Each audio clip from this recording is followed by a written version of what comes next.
বর্তমান আমার দেশকে ধ্বংস করে দেওয়ার জন্য, লাল সবুজের পতাকাকে তারা ধূলিসাৎ করার জন্য, এই জমিনকে হিন্দুত্ববাদের সাইলাবে ভরপুর করার জন্য, মুসলমানের এই রক্ত যারা জমিনকে আত্মসাৎ করার জন্য ইসকন নামে জঙ্গি সংগঠন, সন্ত্রাসী সংগঠনের আবির্ভাব হয়েছে। আমরা স্পষ্ট দ্ব্যর্থহীন ভাষায় বলতে চাই, তোমরা যেই সময় যেই আকৃতিতে আসো না কেন, যেই সময় যেই শুরুতে যেই শুনিয়ে তোমরা আসো না কেন, মুসলমান সর্বাবস্থায় তাদের ঈমানকে, তাদের দ্বীনকে, তাদের জমিনকে, তাদের ইসলামকে রক্ষা করার জন্য মুসলমান সর্বাবস্থায় প্রস্তুত রয়েছে। তোমাদের এই ষড়যন্ত্র কখনো বাস্তবায়ন হবে না। আমরা সেই জাতি, যেই জাতি কারো কাছে মাথা নত করতে রাজি না, যেই জাতি নিজের জীবনকে উৎসর্গ করতে শিখেছে, যেই জাতি তাদের রক্ত দিতে শিখেছে, যেই জাতি ইসলামের জন্য, দ্বীনের জন্য, আল্লাহকে সন্তুষ্ট করার জন্য তাদের মাথাকে উৎসর্গ করতে শিখেছে, সেই জাতিকে তোমরা কখনো পরাস্ত করতে পারবে না। লাকিয়ানি রাসূলুল্লাহ সাল্লাল্লাহু আলাইহি ওয়াসাল্লাম বিমাক্কাতা ক্বাবলা আল হিজরা ফাদাআনি ইলাল ইসলাম।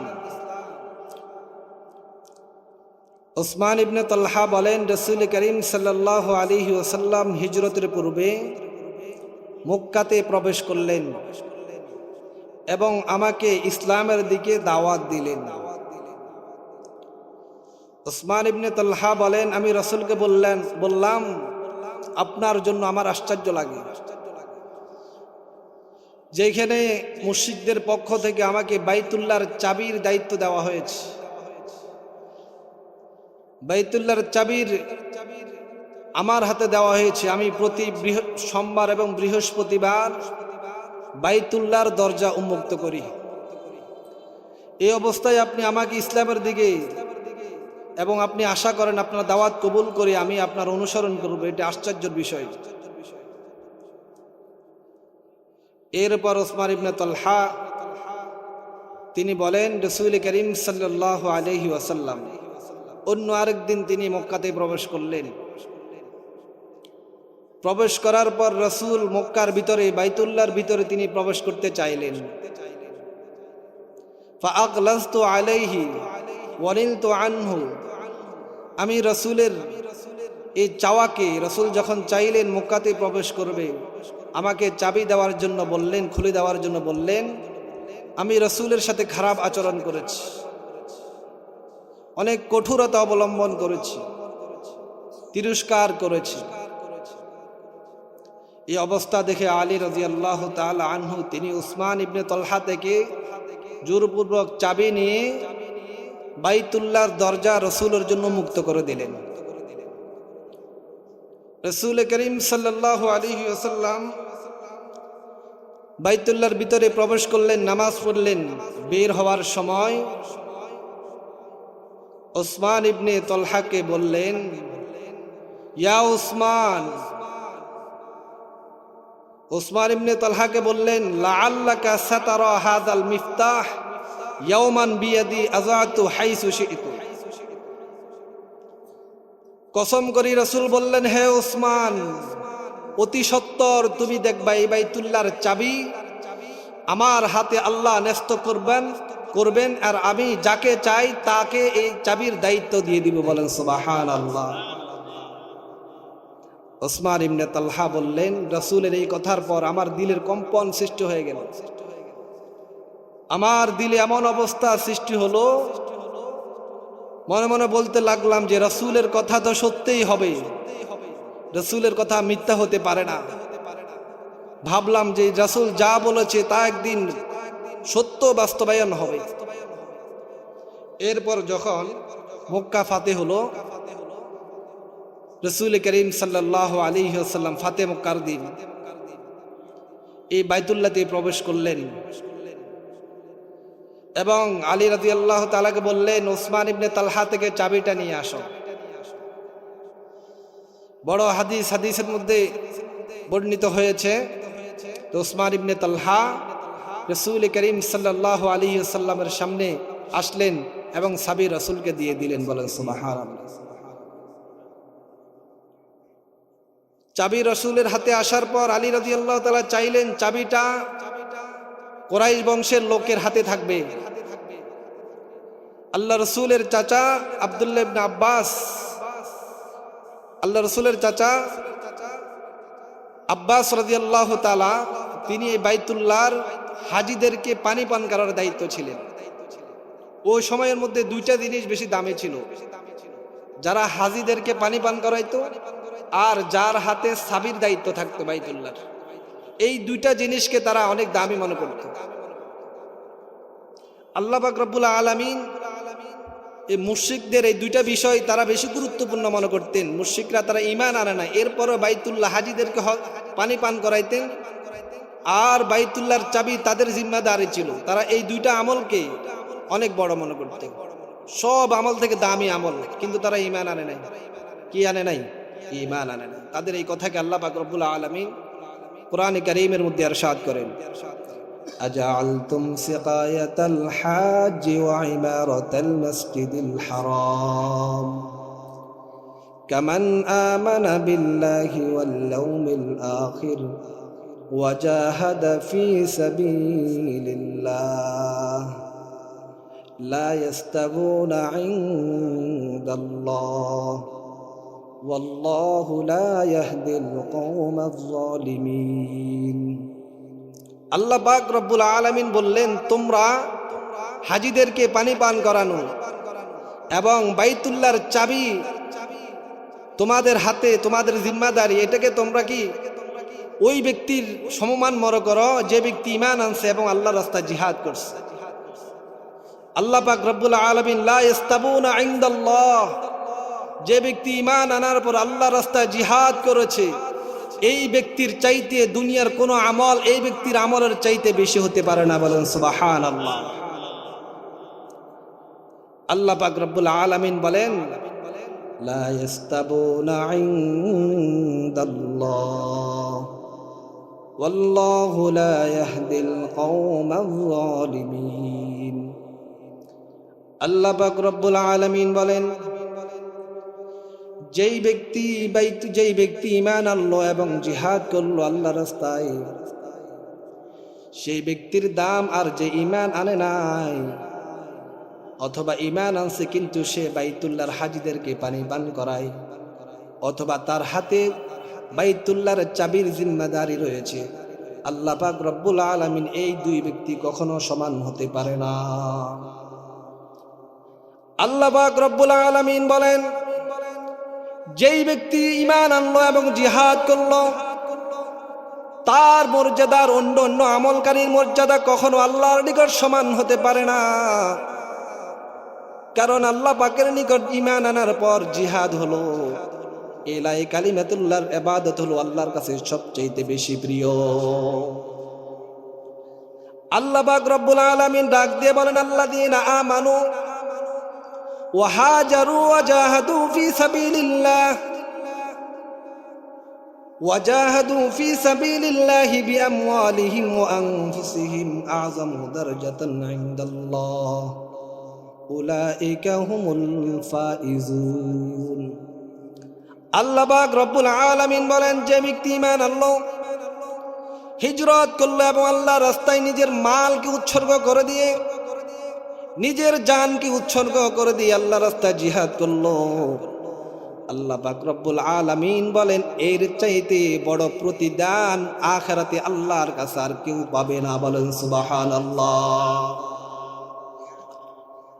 আল্লাহ পাক রব্বুল আলামিন বলেন, উলাইকা হুমুল ফাইজুন, যারা ঈমান আনার পর আল্লাহর কালিমাকে, আল্লাহর দ্বীনকে প্রতিষ্ঠিত করার জন্য নিজের জীবনকে আল্লাহর রাস্তায় উৎসর্গ করে দিয়েছে, আল্লাহ পাক রব্বুল আলামিন প্রতিদানের দিক থেকে আল্লাহ বলেন এর চাইতে দামি প্রতিদান আল্লাহর কাছে আর কেউ পাবে না। আল্লাহ বলেন এমন ব্যক্তিরা উলাইকা হুমুল ফাইজুন, যারা নিজের মালকে উৎসর্গ করে দিয়ে, নিজের জানকে উৎসর্গ করে দিয়ে আল্লাহর রাস্তায় জিহাদ করেছে আল্লাহর দ্বীনকে প্রতিষ্ঠিত করার জন্য। আল্লাহ তাআলার ঘোষণা, উলাইকা হুমুল ফাইজুন, এরাই হলো সফল কাম। এদের চাইতে সফল, এদেরকে আল্লাহ সফলতার সার্টিফিকেট দিচ্ছেন, সনদ দিচ্ছেন। যার ব্যাপারে আল্লাহ সফলতার সার্টিফিকেট দেন তার চাইতে দামি আর কেউ হতে পারে কখনো না। এই জন্য মহতারাম হাজিরিন, আমরা তো জানি শুধু নামাজ পড়া, রোজা রাখা, হজ করা, টাকা থাকলে বছর বছর হজ করা, এটাকে অনেক দামি ইবাদত মনে করি। কিন্তু সময় মতো আল্লাহর দ্বীনকে আল্লাহর জমিনে প্রতিষ্ঠিত করার জন্য আল্লাহর রাস্তায় মালকে ব্যয় করা, নিজের জীবনকে উৎসর্গ করে দেওয়া, এর চাইতে দামি ইবাদত আল্লাহর কাছে আর কোনো কিছু হতে পারে না। আল্লাহ পাক রব্বুল আলামিন বলেন, ইউবাশশিরুহুম রাব্বুহুম বিরাহমাতিম মিন। আল্লাহ ঈমান ব্যক্তিদেরকে যারা ঈমান আনছে এবং আল্লাহর রাস্তায় নিজেদের মাল খরচ করে, নিজেদের জানকে উৎসর্গ করে দিয়ে আল্লাহর রাস্তায় জিহাদ করেছে, আল্লাহ বলেন এদেরকে তাদের প্রতিপালক তাদেরকে আল্লাহর রহমতের সুসংবাদ দান করে। ওয়ারিদওয়ানি ওয়া জান্নাতিল লাহুম ফিহা নাঈমুম মুকিম। আল্লাহ বলেন এদেরকে আল্লাহ রহমতের সুসংবাদ দেন এবং আল্লাহর সন্তুষ্টির সুসংবাদ দেন। আল্লাহ বলেন এদের উপর আমি সন্তুষ্ট হয়ে গেলাম, বলেন সুবহানাল্লাহ। এবং এদের জন্য রয়েছে এমন জান্নাত, জান্নাতুন নাঈম, এদের জন্য আমি অবধারিত করে দিলাম। মুহতারাম হাজিরিন, উসমান ইবনে তালহা ফাতে মক্কার দিন যখন রাসূল তাকে ডাকলেন, ডেকে বললেন, উসমান তোমার হাতে যে চাবিটা সেটা আমার কাছে অর্পণ করে দাও। উসমান ইবনে তালহা চাবিটা রাসূলের হাতে দিয়ে দিলেন। আলী রাদিয়াল্লাহু তাআলা রাসূলের সামনে দাঁড়িয়ে বললেন, ইয়া রাসূলুল্লাহ, এই মক্কাতে হাজীদেরকে পানি পান করানোর দায়িত্ব কুরাইশদেরকে দেওয়া হয়েছে। এই চাবিটাও যদি তাদেরকে দিতেন তাহলে কুরাইশ বংশের দাম অনেক গুণ বেড়ে যেত। রাসূল করিম সাল্লাল্লাহু আলাইহি ওয়াসাল্লাম আলী রাদিয়াল্লাহু তাআলাকে বললেন, উসমান ইবনে তালহাকে ডেকে আনো। উসমান ইবনে তালহাকে ডেকে আনা হলো। তখন রাসূল করিম সাল্লাল্লাহু আলাইহি ওয়াসাল্লাম উসমান ইবনে তালহার হাতে, সে যে আগে দায়িত্ব পালন করত, রাসূলও মক্কা ফাতে হওয়ার পর উসমান ইবনে তালহার হাতে মক্কার বাইতুল্লাহর চাবিকে অর্পণ করে দিলেন, বলেন সুবহানাল্লাহ। আর বলে দিন, উসমান ইবনে তালহা, তোমার বংশের মধ্যে এই চাবি ধারাবাহিকভাবে কিয়ামত পর্যন্ত থাকবে। কেউ যদি জোরপূর্বক তোমাদের হাত থেকে, তোমার বংশের হাত থেকে কেউ যদি চাবিটা নিয়ে নেয়, সে জুলুম করলো, আর আল্লাহ জালেমদেরকে কিয়ামতের দিন কঠিন শাস্তি দিবেন, বলেন নাউযুবিল্লাহ। উসমান ইবনে তালহা চাবি পাওয়ার পর আনন্দে তিনি চলতে লাগলেন। কিছুক্ষণ পর রাসূল আবার ডাক দিলেন, উসমান করে। রাসূল আবার ডাক দিলেন, তাআল ইয়া উসমান, হে উসমান, আবার আমার নিকটে আসো।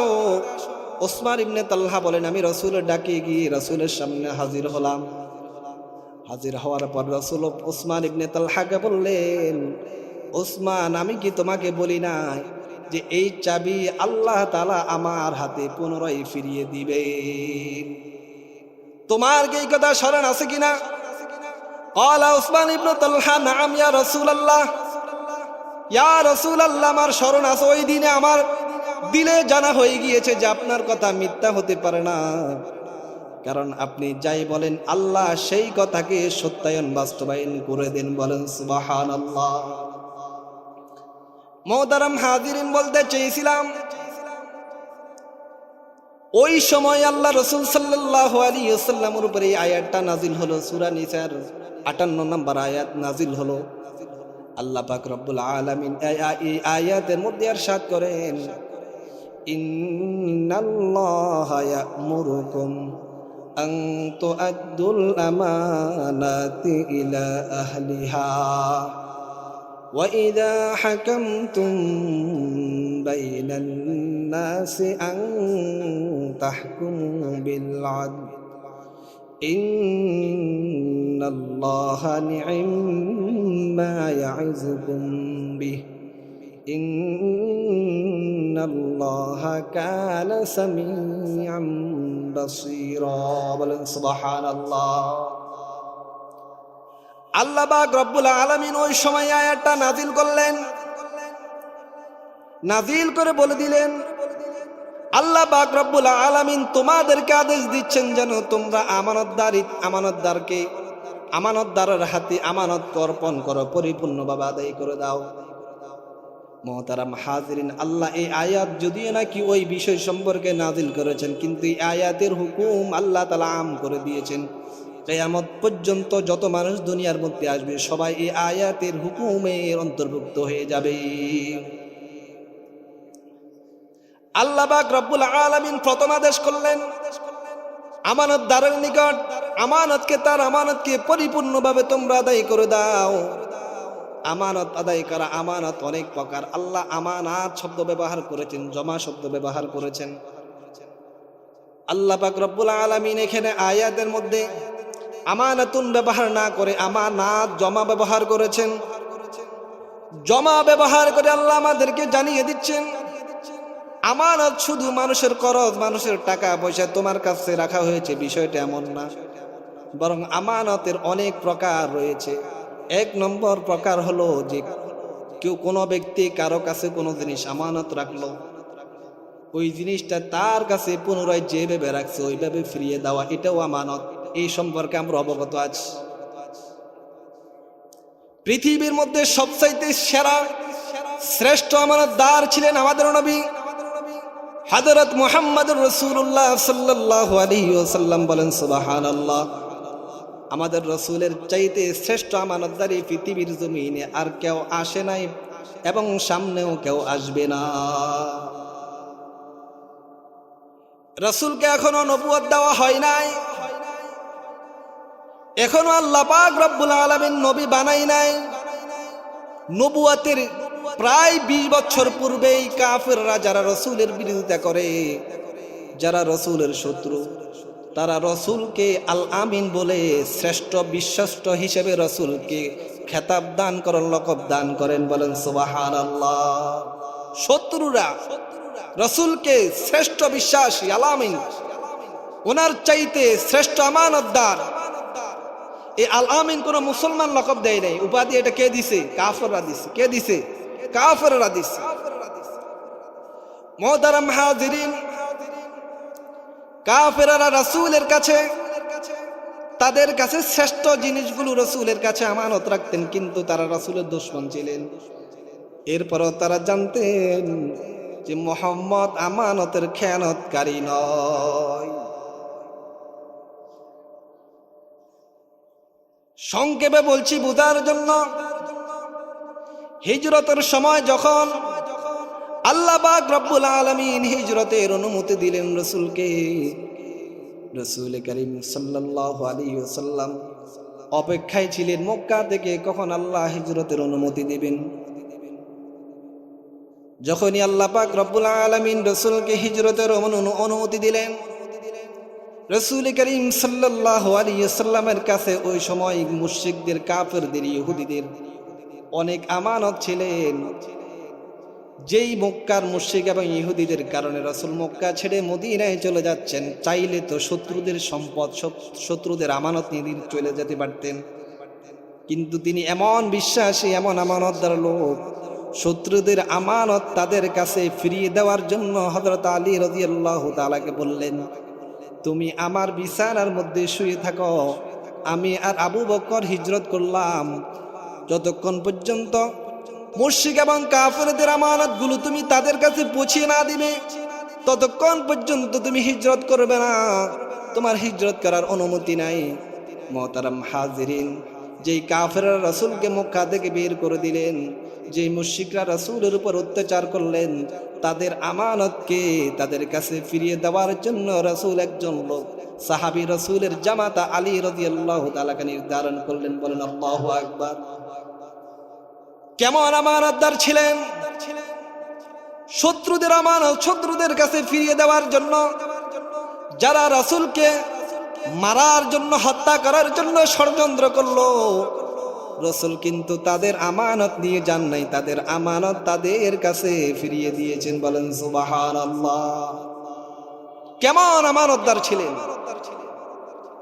কেমন আমানতদার ছিলেন! শত্রুদের আমানত পর্যন্ত খেয়ানত করেন না রাসূল। মুহতারাম হাজিরিন, আমানতের এক নম্বর প্রকার হলো কারো মাল আপনার কাছে যদি রাখে ওই মালটা ওইভাবে তার কাছে ফিরিয়ে দেওয়া, এই সম্পর্কে আমরা অবগত আছি। আরেকটি আমানত হলো আল্লাহর পক্ষ থেকে আমাদেরকে যে শরীয়ত যে বিধান, এগুলো আল্লাহর পক্ষ থেকে আমাদের কাছে আমানত, এগুলো আমাদের কাছে কি আমানত, পরিপূর্ণভাবে আদায় করা, এটা ঈমানের বৈশিষ্ট্য, ঈমানের দাবি। রাসূল করিম সাল্লাল্লাহু আলাইহি ওয়াসাল্লাম বলেন, আলামাতুল মুনাফিক সালাস, মুনাফিকের আলামত হলো তিনটা। এক নাম্বার হলো ইদা তুমিনা খানা, যখন তার কাছে আমানত রাখা হবে সে আমানতের খেয়ানত করবে। ওয়া ইদা হাদ্দাসা কাযাবা, যখন সে কথা বলবে বেশি বেশি মিথ্যা বলবে। ওয়া ইদা, তিন নাম্বার হলো সে কোনো ওয়াদা করলে ওয়াদার খেলাফ করবে। ওফি রাওয়ায়াতিন, অন্য হাদিসের মধ্যে আছে ওয়া ইদা খাসামা ফাজারা, সে কখনো কারোর সাথে ঝগড়ায় লিপ্ত হলে গালমন্দ করবে। এগুলো হলো মুনাফিকের বৈশিষ্ট্য, মুনাফিকের আলামত। আমানত ঠিক না রাখা মুনাফিকের আলামত। এই জন্য মুহতারাম হাজিরিন, যদি ঈমানকে পরিপূর্ণ করতে হয় আমানতদারিতা পরিপূর্ণভাবে আদায় করতে হবে। যেই ব্যক্তির কাছে এই দুইটা বৈশিষ্ট্য, এই দুইটা ভালো গুণ যেই ব্যক্তির কাছে আসবে সে ব্যক্তি শ্রেষ্ঠ মানুষ হিসেবে পরিণত হবে। যেই জাতির মধ্যে আমানত এবং ইনসাফ এই দুইটা জিনিস ঠিক থাকবে সেই জাতি শ্রেষ্ঠ জাতি হিসেবে দুনিয়ার মধ্যে সে পরিচিত লাভ করবে। মুহাম্মদ ইবনে ইদ্রিস আশ-শাফিঈ, চার মাযহাবের 3 নম্বর ইমাম মুহাম্মদ ইবনে ইদ্রিস আশ-শাফিঈ রাহিমাহুল্লাহ, তিনি বলেন যে জাতির মধ্যে, যেই দেশের মধ্যে দুইটা জিনিস ঠিক থাকবে সেই জাতিকে কেউ দমাইতে পারবে না, কেউ ঠেকাইতে পারবে না, সেই জাতিকে কেউ দমিয়ে রাখতে পারবে না। আজকে আমাদের খেয়ানতের কারণে আজকাল আমাদের উপরে আল্লাহ বিভিন্ন মুসিবত আল্লাহ আমাদের উপরে চাপিয়ে দিচ্ছে। কথা বলেন ঠিক কিনা? আমাদের কর্মের কারণে আল্লাহ আমাদের উপরে এক এক সময় এক এক মুসিবত আল্লাহ চাপিয়ে দিচ্ছেন। এগুলো আমাদের হাতের কামাই। মুহতারাম হাজিরিন, 3 নম্বর আমানত হলো কারো কোনো গোপন কথা আপনাকে গোপন বলল, এই কথা কি আপনি আমানতদারিতার সাথে গোপন রাখা, যদি আপনি গোপন না রাখেন আপনি খেয়ানত করেছে।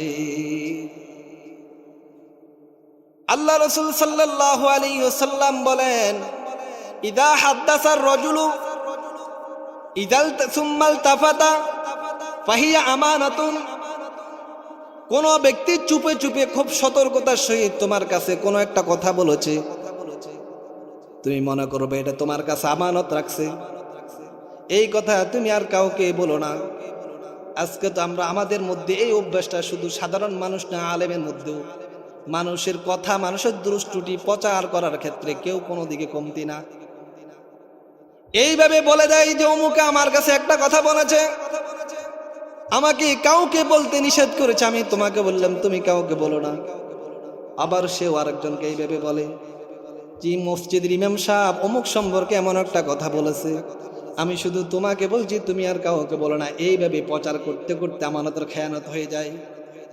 মুহতারাম হাজিরিন, প্রথম যে ব্যক্তি খেয়ানত করছে, এই কথাটাকে যে ব্যক্তি প্রচার করছে, প্রত্যেকে যে খেয়ানত করতেছে এর একটা গুনাহ প্রথম যিনি খেয়ানত করেছে তার আমলনামায় আল্লাহ লিখে দিবেন।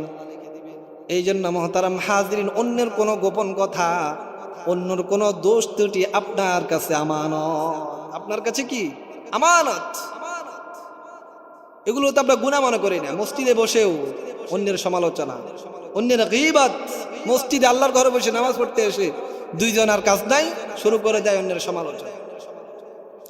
মুহতারাম হাজিরিন, শুধু তাই না, আমাদের জান, আমাদের মাল, এগুলোর মালিক কিন্তু আমরা না, এগুলোর মালিক কে? আল্লাহ। আল্লাহ পাক রব্বুল আলামিন কোরআনে কারীমের মধ্যে বলেন, ইন্নাল্লাহা আশতারা মিনাল মুমিনিনা আনফুসাহুম ওয়া আমওয়ালাহুম বিআন্না লাহুমুল জান্নাহ। আল্লাহ পাক রব্বুল আলামিন বলেন, আমি মুমিনদের থেকে তাদের মাল এবং তাদের জানকে জান্নাতের বিনিময়ে আমি তাদের থেকে ক্রয় করে নিলাম। বলেন সুবহানাল্লাহ। মুমিনের মাল এবং জানকে আল্লাহ বলেন আমি জান্নাতের বিনিময়ে ক্রয় করে নিলাম। এরপরেও আল্লাহ আমাদেরকে আমার জান আর মালকে আমাদেরকে দিয়েছেন আমানত স্বরূপ। কি স্বরূপ? আমানত স্বরূপ।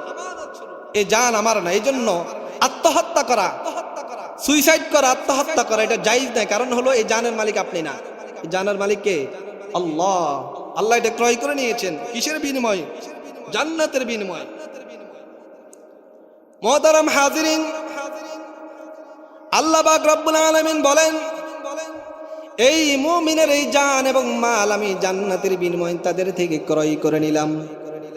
এটা আমি তাদেরকে আমানত স্বরূপ তাদের কাছে দিলাম ব্যবহার করার জন্য। আমানতের খেয়ানত করা যাবে না। যদি আপনি আমানতের খেয়ানত করেন কিয়ামতের দিন আল্লাহ তাআলার কাছে আপনাকে জবাবদিহি করতে হবে। আমানতের খেয়ানত হলে রাসূল বলেছেন যে ব্যক্তির আমানত ঠিক নেই, তার ঈমান নাই, আপনি তার অন্তর্ভুক্ত হয়ে যাবেন।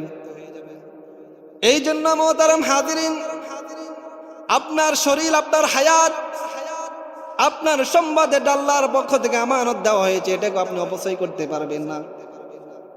অপচয় করা যাবে না, নষ্ট করা যাবে না। আপনার যে সময়, এটাও কিন্তু আল্লাহর পক্ষ থেকে আমানত।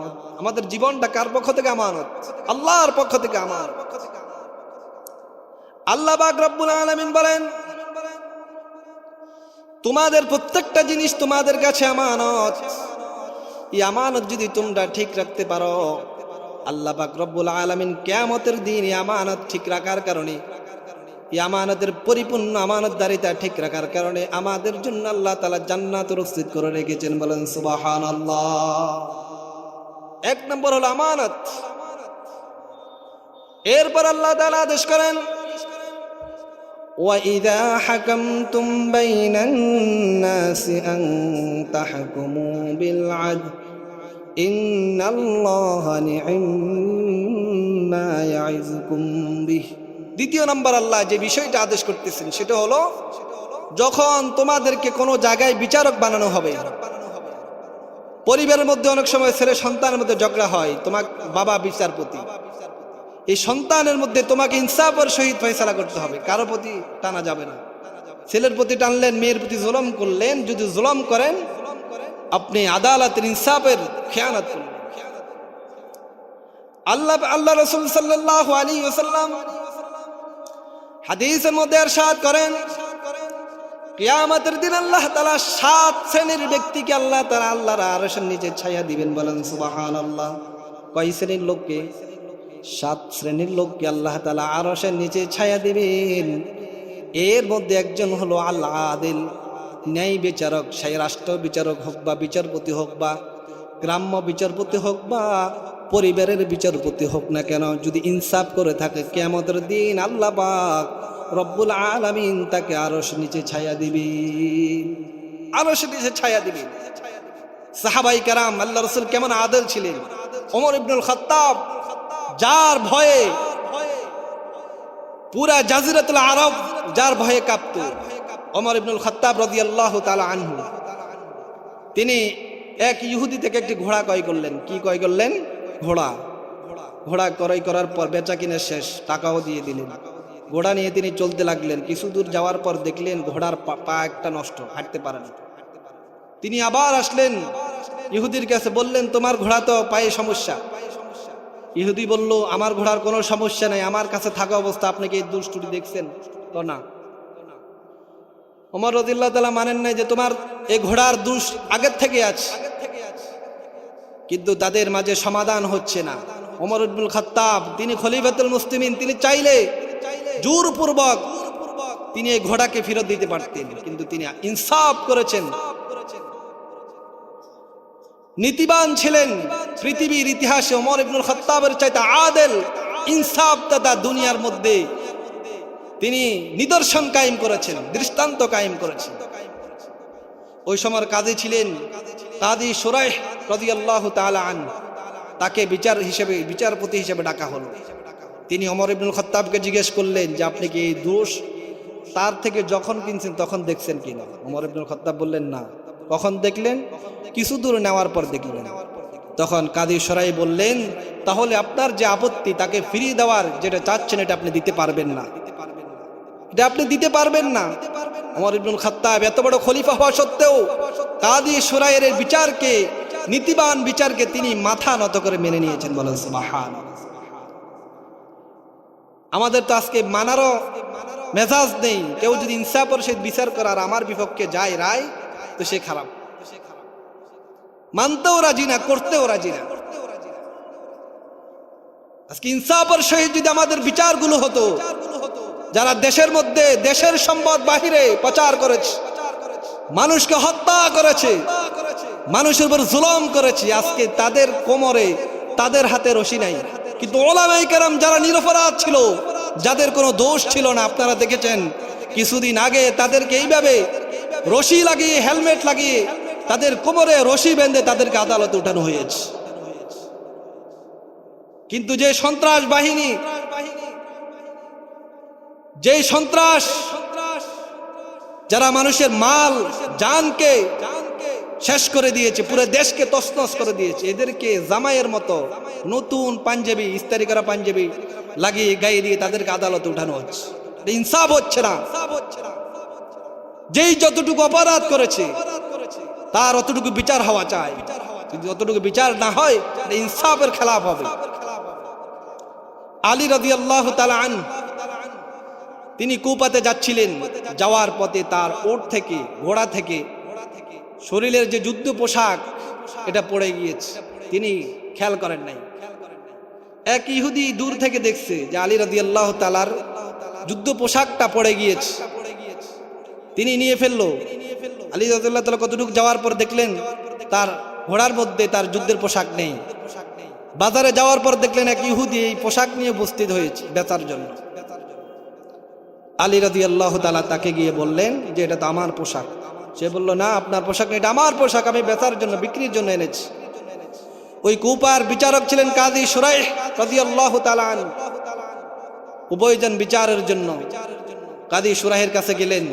কাজী শুরাইহ বললেন, খলিফাতুল মুসলিমিন, আপনার সাক্ষীকে আলী রাদিয়াল্লাহু তাআলা তিনি হাসান রাদিয়াল্লাহু তাআলাকে উপস্থিত করলেন আর তার গোলামকে উপস্থিত করলেন। কাজী শুরাইহ বললেন, আপনি জানেন যে বাবার পক্ষে ছেলের সাক্ষী গ্রহণযোগ্য না, মনিবের পক্ষে গোলামের সাক্ষী গ্রহণযোগ্য না, এই ছাড়া আপনার আর কোনো সাক্ষী আছে কিনা?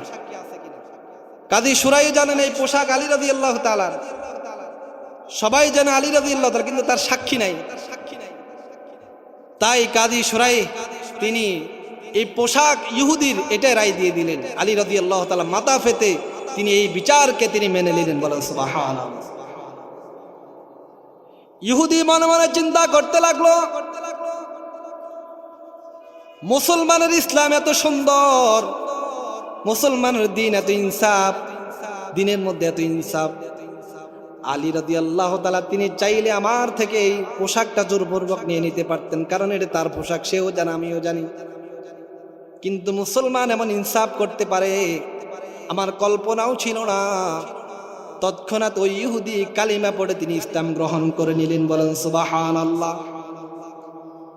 মুহতারাম হাজিরিন, এই জন্য দিন পালন করার, দিনকে মানার যোগ্যতা হতে হবে, মন মানসিকতা তৈরি হতে হবে। আপনার মধ্যে ইনসাফ নাই, আমানত নাই, আদালত না, আপনি সরকার চান আদালতওয়ালা, ইনসাফদাতা। আমরা জনগণ ঠিক নাই, আল্লাহ আমাদেরকে কেমন ইনসাফদাতা, আদালতদাতা, আল্লাহ সরকার দিবেন। আমাদের মধ্যে তো ঠিক নেই।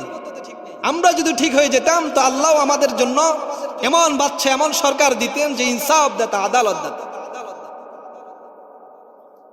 আমাদের মধ্যে আমানতদারিতা নাই, ইনসাফ নেই, আল্লাহ কিভাবে আমাদেরকে আদেল শাসক দিবেন? রাসূল করিম সাল্লাল্লাহু আলাইহি ওয়াসাল্লাম হাদিসের মধ্যে ইরশাদ করেন, আরবাউন ইযা কুননা ফিকা ফালা আলাইকা মা ফাতাকা মিনাদ দুনিয়া। আল্লাহ রাসূল সাল্লাল্লাহু আলাইহি ওয়াসাল্লাম বলেন, যেই ব্যক্তির কাছে, যে ব্যক্তির মধ্যে চারটা গুণ থাকবে, কয়টা গুণ? চারটা গুণ থাকবে। আল্লাহ রাসূল সাল্লাল্লাহু আলাইহি ওয়াসাল্লাম বলেন, যে ব্যক্তির মধ্যে চারটা গুণ থাকবে, সেই ব্যক্তি যদি দুনিয়ার সব মূল্যবান জিনিসও হারিয়ে ফেলে তার কোনো আফসোস নাই। বলেন সুবহানাল্লাহ। যার মধ্যে চারটা বৈশিষ্ট্য, যার মধ্যে চারটা গুণ থাকবে, রাসূল করিম সাল্লাল্লাহু আলাইহি ওয়াসাল্লাম বলেন সে যদি পুরা দুনিয়াকে হারিয়ে ফেলায় এরপর তার কোনো আফসোস নাই, তার কোনো লস নাই। এক নাম্বার হলো হিফজু আমানাতিন, এক নাম্বার হলো আমানতের সংরক্ষণ করা, আমানতদারিতা ঠিক রাখা। দুই নাম্বার হলো সিদকু হাদিসিন, সত্য কথা বলা।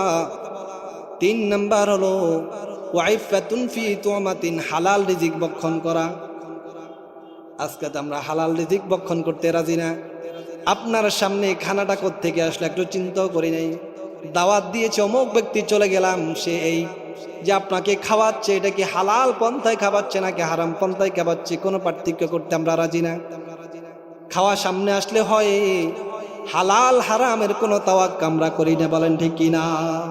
কোনো তাওয়াক্কা করি না, চাই আলেম হোক বা গায়রে আলেম হোক। হাদিয়া আসলে নিয়ে ফেলি, একটু যাচাই করি না যে এটা কি হারাম পন্থায় আসছে না হালাল পন্থায় আসছে। জানে সে সুদখোর, এরপরও তার বাড়িতে দাওয়াত পড়লে দাওয়াত মিস করে না। ওয়াইফাতুন ফি তুমাতিন, আল্লাহ রাসূল সাল্লাল্লাহু আলাইহি ওয়াসাল্লাম বলেন যে ব্যক্তি হালাল রিজিকের উপর জীবনকে চালায়, জীবনকে শেষ করে, জীবন অতিবাহিত করে, এই কয়েকটা গুণ যে ব্যক্তির মধ্যে থাকবে, রাসূল করিম সাল্লাল্লাহু আলাইহি ওয়াসাল্লাম বলেন এমন ব্যক্তি যদি দুনিয়া পুরাটাও যদি তার হাত ছাড়া হয়ে যায় তার কোনো আফসোস নাই। কারণ পরকালে আল্লাহ তাআলা এই তুচ্ছ দুনিয়ার চাইতে আল্লাহ তাআলা তার জন্য অনেক দামি দালান কোঠা আল্লাহ তৈরি করে রেখেছেন, বলেন সুবহানাল্লাহ। আল্লাহ পাক রব্বুল আলামিন বলেন ইন্নাল্লাযীনা ক্বালু রাব্বুনাল্লাহু সুম্মা ইসতাকামু তাতানাজ্জালু আলাইহিমুল মালাঈকাতু আল্লা তাখাফু ওয়া লা তাহজানু ওয়া আবশিরু বিল জান্নাতিল্লাতী কুনতুম তুআদুন। যেই সকল ব্যক্তি এটা বলে যে আমাদের রব আল্লাহ, আল্লাহর উপর ঈমান আনে এবং এই ঈমানের উপর অটল থাকে, অবিচল থাকে, মৃত্যু পর্যন্ত সত্য থেকে হক থেকে আলাদা হয় না। আজকে তো আমাদের সামনে বিভিন্ন সুরতে, বিভিন্ন আকৃতিতে বাতিল আমাদেরকে আক্রমণ করার জন্য প্রস্তুত। এক এক সময় এক এক সৌরতে আসে মুসলমানদেরকে ধ্বংস করে যাওয়ার জন্য, মুসলমানদের ঈমানকে ধ্বংস করে দেওয়ার জন্য, মুসলমানের তাহজিব তামাদ্দুনকে ধ্বংস করে দেওয়ার জন্য পৃথিবীতে এক এক আকৃতি এক এক সুরত ধারণ করে বাতিলগুলো আমাদের সামনে হাজির হচ্ছে, বলেন ঠিক কিনা? এক এক সময় এক এক রূপে মুসলমানের শত্রুরা, মুসলমানের দুশমনরা আমাদের সামনে হাজির হচ্ছে মুসলমানের দেশগুলোকে শেষ করে দেওয়ার জন্য, মুসলমানের দ্বীনকে ইসলামকে শেষ করে দেওয়ার জন্য। আল্লাহ পাক রব্বুল আলামিন বলেন ইউরিদুনা লিইউতফিউ নূরাল্লাহ বিআফওয়াহিহিম ওয়াল্লাহু মুতিম্মু নূরিহি ওয়ালাউ কারিহাল কাফিরুন। যেই দ্বীনের বাতি আল্লাহ জ্বালাইছেন, যেই দ্বীনের বাতি প্রদীপ আল্লাহ জ্বালাইছেন, ওই দ্বীনের ওই ইসলামের বাতিকে পৃথিবীর কোনো পরাশক্তি নিভাইতে পারবে না, বলেন ঠিক কিনা? এটা আল্লাহর ওয়াদা।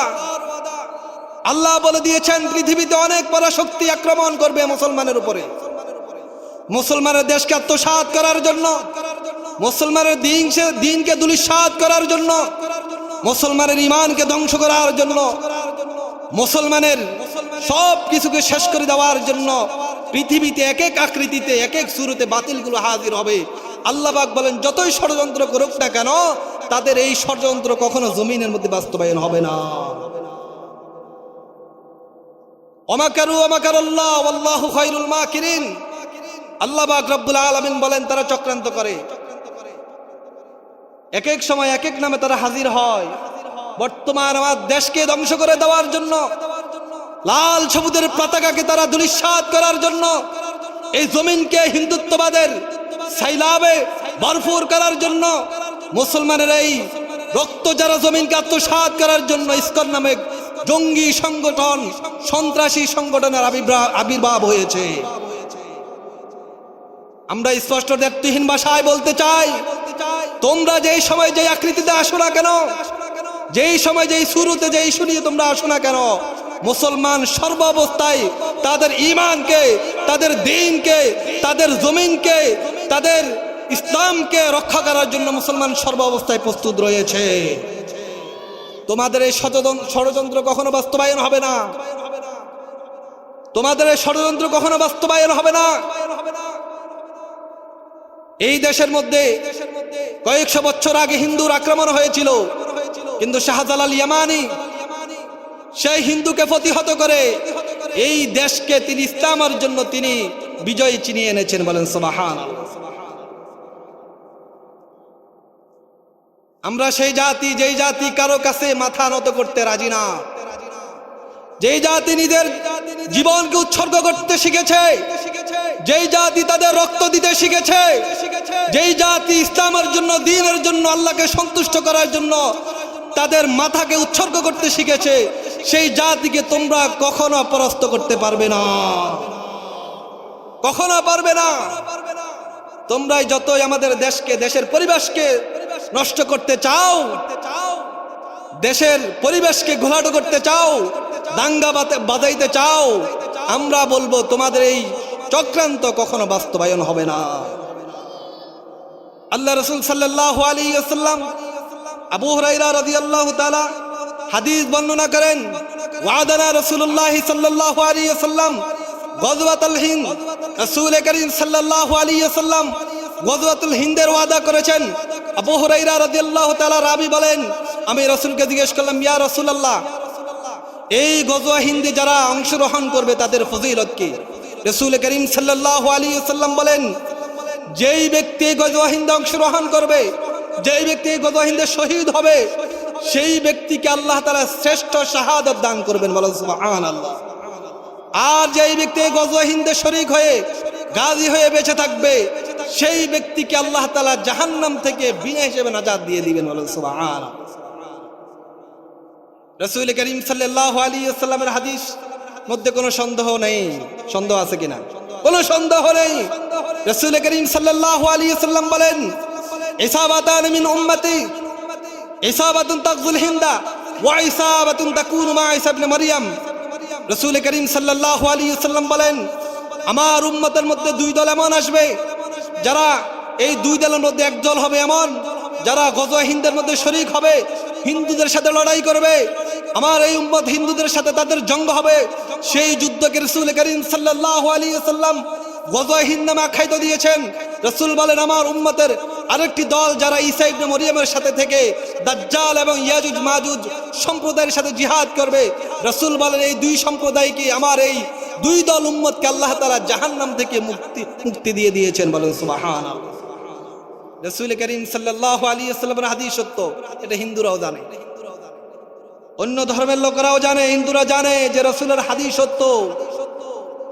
এই জন্য তারা সর্বাবস্থায় এই যুদ্ধের জন্য তারা প্রস্তুতি গ্রহণ করছে। আপনি দেখেন, হিন্দুদের প্রত্যেকটি মন্দিরে অস্ত্র সজ্জিত, অস্ত্র ভরপুরে, তাদের প্রত্যেকেই অস্ত্র সংগ্রহ করছে। আর মুসলমান যদি সামান্য কিছু বলে তারা জঙ্গি হয়ে যায়। হিন্দুদের প্রত্যেক ঘরে ঘরে, প্রত্যেক মন্দিরে আজকে দেখেন অস্ত্র ভরপুর। তারা ষড়যন্ত্র করছে, পায়তারা করছে, আমাদের দেশকে তারা দখল করে নেবে, হিন্দুত্ববাদ বাস্তবায়ন করবে এই দেশে। এই শাহজালালের জমিনে, হাফিজ জুহুদের জমিনে, ওলিয়া উলিয়ার এই জমিনকে কখনো হিন্দুরা দখল করতে পারবে না, কখনো পারবে না। একদল ইমানদার সর্বাবস্থায় আল্লাহর দ্বীনের উপর অটল থেকে নিজের জীবনকে, নিজের মালকে উৎসর্গ করে দেওয়ার জন্য কিয়ামত পর্যন্ত একদল মুমিন সবসময় প্রস্তুত রয়েছে, সবসময় প্রস্তুত রয়েছে। আল্লাহ পাক রব্বুল আলামিন যারা ঈমান আনার পর আল্লাহর রাস্তায় জিহাদ করেছে, লিইলাই কালিমাতিল্লাহ, আল্লাহর কালিমাকে আল্লাহর জমিনের মধ্যে বাস্তবায়ন করার জন্য, আল্লাহর জমিনের মধ্যে বাস্তবায়ন করার জন্য তাদের জন্য আল্লাহ তাআলা কিয়ামতের দিন এমন জান্নাত তৈরি করে রেখেছেন, যে জান্নাত তাদেরকে ছাড়া আল্লাহ কাউকে দিবেন না। বলেন সুবহানাল্লাহ। এই জন্য মুহতারাম হাজিরিন, সচেতন থাকতে হবে। আল্লাহ তাআলা এই জন্য তো কোরআনে বলেন, ইয়া আইয়ুহাল্লাযীনা আমানু হারিদিল মুমিনিনা আল কিতাল, ইয়া আইয়ুহান নবী হারিদিল মুমিনিনা আল কিতাল। আল্লাহ বলেন, হে নবী, হে রাসূল, আপনি মুসলমানদেরকে সর্বাবস্থায় যুদ্ধের জন্য প্রস্তুতি গ্রহণ করে রাখুন। যুদ্ধের জন্য প্রস্তুতি গ্রহণ করা, যুদ্ধের চেতনাকে লালন করা। রাসূল করিম সাল্লাল্লাহু আলাইহি ওয়াসাল্লাম হাদিসের মধ্যে ইরশাদ করেন, মান মাতা ওয়া লাম ইয়াগযু ওয়া লাম ইয়াতাহাদ্দাস তাফসাহু বিল গাযwi ফামাতা আলা শুবাতিন মিনান নিফাক, যে ব্যক্তি মৃত্যুবরণ করলো কখনো যুদ্ধ করে নাই, কখনো যুদ্ধের প্রেরণা যুদ্ধের স্পৃহা দিলের মধ্যে লালনও করে নাই, রাসূল বলেন এই ব্যক্তির মৃত্যু হবে মুনাফিক অবস্থায়। বলেন নাউযুবিল্লাহ। এই ব্যক্তির মৃত্যু হবে কি অবস্থায়? মুনাফিক অবস্থায়। এই জন্য জিহাদের স্পৃহা প্রেরণা দিলে লালন করা এটা ঈমান, সর্বশ্রেষ্ঠ ঈমান। এটা তো আমরা জানি না। জিহাদ যে শরীয়তের একটা বিধান রয়েছে, শ্রেষ্ঠ বিধান। আল্লাহ রাসূল সাল্লাল্লাহু আলাইহি ওয়াসাল্লাম হাদিসের মধ্যে ইরশাদ করেন, আল জান্নাতু তাহতা জিলালিস সুয়ুফ। রাসূল বলেন জান্নাত হলো তরবারির নিচে।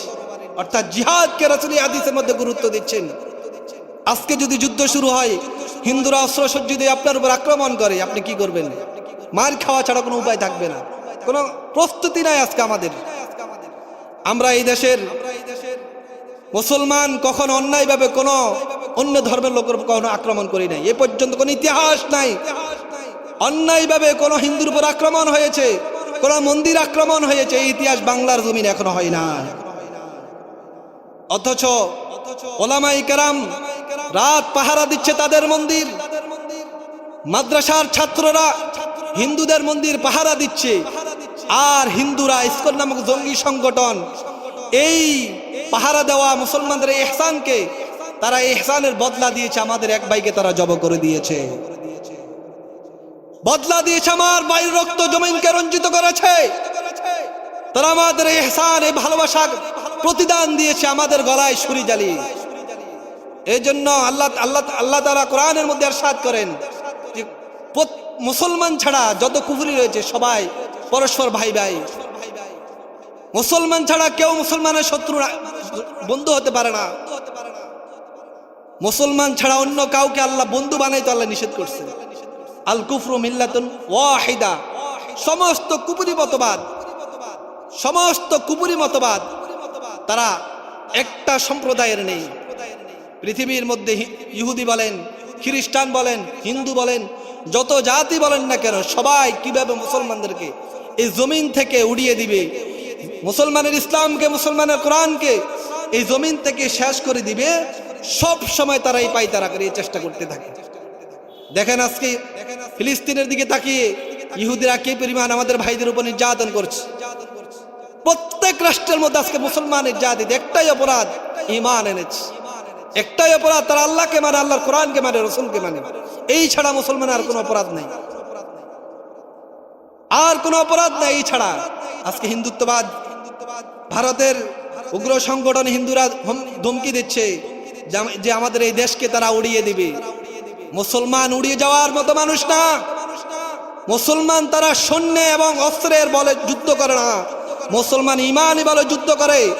মুসলমানের সাথে যত শক্তি নিয়ে অস্ত্র নিয়ে তোমরা মোকাবেলা করতে আসো না কেন, আল্লাহ পাক রব্বুল আলামিন কুদরতি ভাবে তাদেরকে সাহায্য করে আল্লাহ তাআলা বিজয় দান করবে।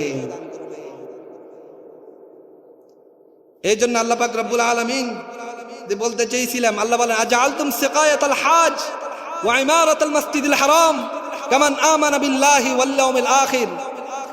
তোমরা কি হাজীদেরকে পানি পান করানো, বাইতুল্লাহর চাবি রাখাকে তোমরা ওই ব্যক্তিদের সমান মনে করো যারা ঈমান আনছে এবং আল্লাহর রাস্তায় জিহাদ করছে? কখনো সমান না। আল্লাহ বলেন লা ইস্তাবুনা ইনদাল্লাহ। এরা দুইজন কখনো সমান হতে পারে না। আল্লাহ বলেন আল্লাযীনা আমানু ওয়া হাজারু ওয়া জাহাদু বিআমওয়ালিহিম ওয়া আনফুসিহিম আযামু দারাজাতান ইনদাল্লাহ। যারা ঈমান আনছে, জিহাদ করছে, নিজের মালকে উৎসর্গ করছে, নিজের জানকে উৎসর্গ করছে, আল্লাহ বলেন তাদের জন্য আল্লাহর নিকট উত্তম প্রতিদান অপেক্ষা করছে। বলেন সুবহানাল্লাহ। উত্তম প্রতিদান অপেক্ষা করছে। ইউবাশশিরুহুম রাব্বুহুম, তাদের রব তাদেরকে সুসংবাদ দিচ্ছে রহমতের। ওয়া রিদওয়ানিন ওয়া জান্নাতিল লাহুম, এবং রিদওয়ান আল্লাহর সন্তুষ্টির সংবাদ দিচ্ছেন, জান্নাতের সুসংবাদ দিচ্ছেন, যে জান্নাতের মধ্যে খালিদিন ফি আবাদা, তারা সর্বদা অবস্থান করবে। বলেন সুবহানাল্লাহ। এই জন্য মুহতারাম হাজিরিন, বর্তমান দুনিয়ার মধ্যে সর্ব জায়গায়, যে কোনো জায়গার মধ্যে মুসলমানের বিরুদ্ধে চক্রান্ত চলছে। 15-16 বছর পর্যন্ত হিন্দুরা ভারত আমাদের দেশকে লুটি, তারা প্রত্যেক সেক্টরে তারা আমাদের দেশের আর্থিক শক্তিকে তারা দুর্বল করে দিয়েছে। সর্ব অবস্থায় তারা আমাদের দেশকে খেয়ে রুটি বুটি খেয়েছে 15-16 বছর। এখন যখন তাদের খাওয়া বন্ধ হয়ে গিয়েছে, তাদের মাথা নষ্ট হয়ে গিয়েছে। এখন তারা এক এক সময় এক এক নামে তারা আমাদের সামনে হাজির হচ্ছে। আমরা বলবো, দায়িত্বহীন ভাষায় বলবো, তোমরা যে অবস্থায় আমাদের সামনে আসো না কেন, যেই শুরুতে তোমরা আসো না কেন, যে আকৃতিতে তোমরা আসো না কেন, আমরা সর্ব অবস্থায় তোমাদের মোকাবেলা করার জন্য আমরা প্রস্তুত। সর্ব অবস্থায় মোকাবেলা করার উৎসর্গ করতে তারা বিন্দু পরিমাণ দ্বিধা করে না। সেই জাতি কখনো পিছপা হবে না। এই জাতিকে তোমরা পরাস্ত করতে পারবে না। আল্লাহ পাক রব্বুল আলামিন আমাদেরকে এই কথাগুলো বুঝার এবং আমল করার তৌফিক দান করুন, এবং মৃত্যু পর্যন্ত আল্লাহ রসুলের সাহাবাই কেরামের জিহাদি প্রেরণাকে নিয়ে শেষ নিঃশ্বাস ত্যাগ করার আল্লাহ তাআলা আমাদেরকে তৌফিক দান করুন।